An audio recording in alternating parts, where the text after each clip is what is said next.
Genesis 41. Pharaoh's dreams. Then it came to pass at the end of 2 full years that Pharaoh had a dream, and behold, he stood by the river. Suddenly there came up out of the river 7 cows, fine looking and fat, and they fed in the meadow. Then behold, 7 other cows came up after them out of the river, ugly and gaunt, and stood by the other cows on the bank of the river. And the ugly and gaunt cows ate up the 7 fine-looking and fat cows. So Pharaoh awoke. He slept and dreamed a second time, and suddenly 7 heads of grain came up on one stalk, plump and good. Then behold, 7 thin heads, blighted by the east wind, sprang up after them. And the 7 thin heads devoured the 7 plump and full heads. So Pharaoh awoke, and indeed it was a dream. Now it came to pass in the morning that his spirit was troubled, and he sent and called for all the magicians of Egypt and all its wise men. And Pharaoh told them his dreams, but there was no one who could interpret them for Pharaoh. Then the chief butler spoke to Pharaoh, saying, I remember my faults this day. When Pharaoh was angry with his servants and put me in custody in the house of the captain of the guard, both me and the chief baker, we each had a dream in one night, he and I. Each of us dreamed according to the interpretation of his own dream. Now there was a young Hebrew man with us there, a servant of the captain of the guard. And we told him, and he interpreted our dreams for us. To each man he interpreted according to his own dream. And it came to pass just as he interpreted for us, so it happened. He restored me to my office, and he hanged him.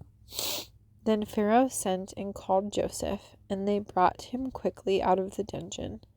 And he shaved, changed his clothing, and came to Pharaoh. And Pharaoh said to Joseph, I have had a dream, and there is no one who can interpret it. But I have heard it said of you that you can understand a dream to interpret it. So Joseph answered Pharaoh, saying, It is not in me. God will give Pharaoh an answer of peace. Then Pharaoh said to Joseph, Behold, in my dream I stood on the bank of the river. Suddenly 7 cows came up out of the river, fine-looking and fat, and they fed in the meadow.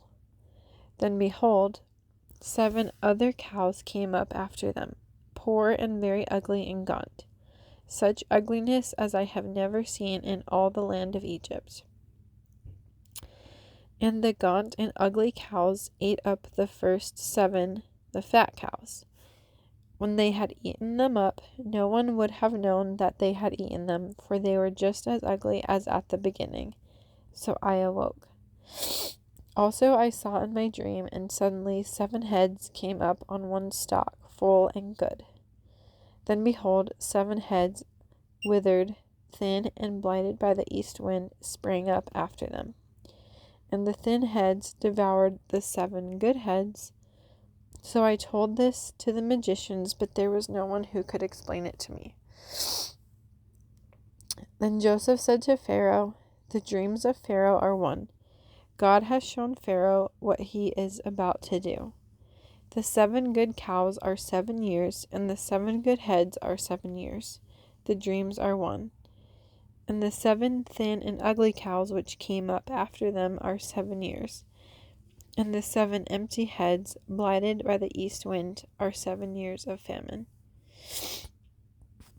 This is the thing which I have spoken to Pharaoh. God has shown Pharaoh what he is about to do. Indeed, 7 years of great plenty will come throughout all the land of Egypt.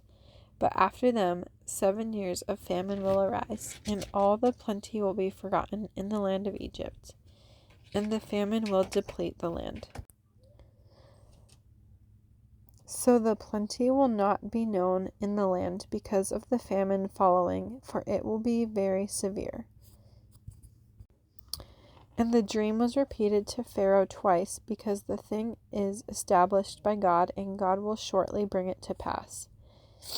Now therefore let Pharaoh select a discerning and wise man, and set him over the land of Egypt.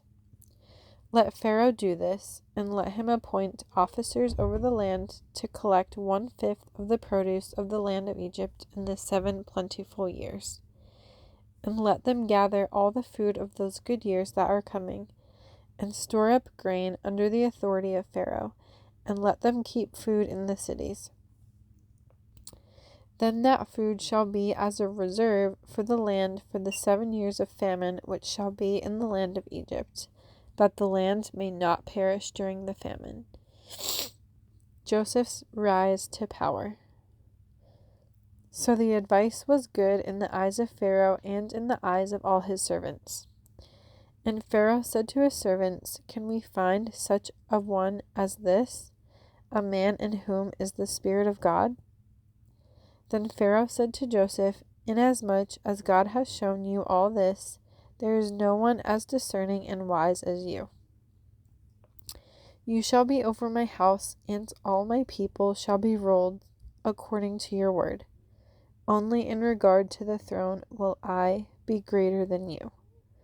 And Pharaoh said to Joseph, See, I have set you over all the land of Egypt. Then Pharaoh took his signet ring off his hand and put it on Joseph's hand. And he clothed him in garments of fine linen and put a gold chain around his neck. And he had him ride in the second chariot which he had, and they cried out before him, Bow the knee.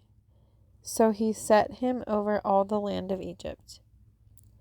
Pharaoh also said to Joseph, I am Pharaoh, and without your consent no man may lift his hand or foot in all the land of Egypt. And Pharaoh called Joseph's name Zaphnath-Paaneah, and he gave him as a wife Asenath, the daughter of Potiphera, priest of On. So Joseph went out over all the land of Egypt. Joseph was 30 years old when he stood before Pharaoh, king of Egypt. And Joseph went out from the presence of Pharaoh and went throughout all the land of Egypt. Now in the 7 plentiful years the ground brought forth abundantly. So he gathered up all the food of the 7 years which were in the land of Egypt, and laid up the food in the cities.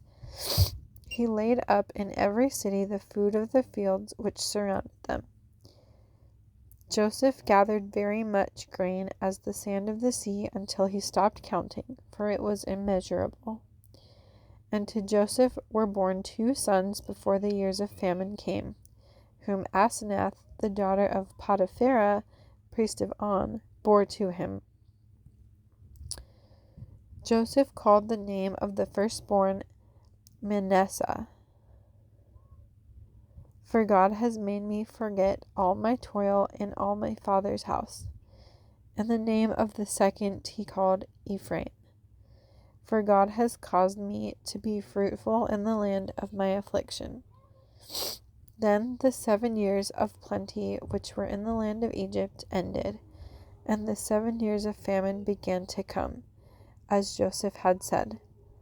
The famine was in all lands, but in all the land of Egypt there was bread. So when all the land of Egypt was famished, the people cried to Pharaoh for bread. Then Pharaoh said to all the Egyptians, Go to Joseph, whatever he says to you, do. The famine was over all the face of the earth, and Joseph opened all the storehouses and sold to the Egyptians. And the famine became severe in the land of Egypt. So all countries came to Joseph in Egypt to buy grain, because the famine was severe in all lands.